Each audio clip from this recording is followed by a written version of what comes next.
సిరిసిల్లను మళ్లీ ఉరిసిల్లగా మార్చే విధంగా ఈ ప్రభుత్వం వ్యవహరిస్తుందని ఎమ్మెల్సీ కవిత ఆవేదన వ్యక్తం చేశారు.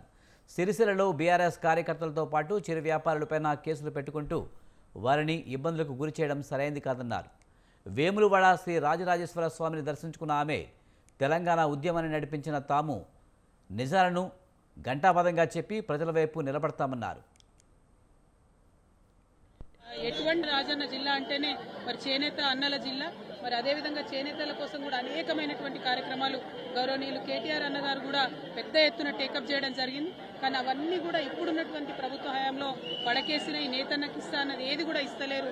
మళ్ళీ సిరిసిల్లను ఉరిసిల్లగా మార్చేటటువంటి ప్రయత్నం జరుగుతూ ఉంది. వీటిని విరమించుకొని ప్రభుత్వం ఎటువంటి భేదభావాలు లేకుండా అన్ని నియోజకవర్గాలు మన నియోజకవర్గాలే అని డెవలప్మెంట్ చేయాలి. మరి మా కార్యకర్తలను కూడా సిరిసిల్ల రాజన్న జిల్లాలో బాగా హరాస్మెంట్ చేయడం, కేసులు పెట్టడం, చిన్న చిన్న వాళ్ళు టీ కొట్టు పెట్టుకున్నటువంటి వాళ్ళని కూడా మరి రామన్న ఫోటో ఉంటే తీసి పక్కనేయడం జరుగుతున్నది. రాజన్న జిల్లా అంటేనే మరి చేనేత అన్నల జిల్లా.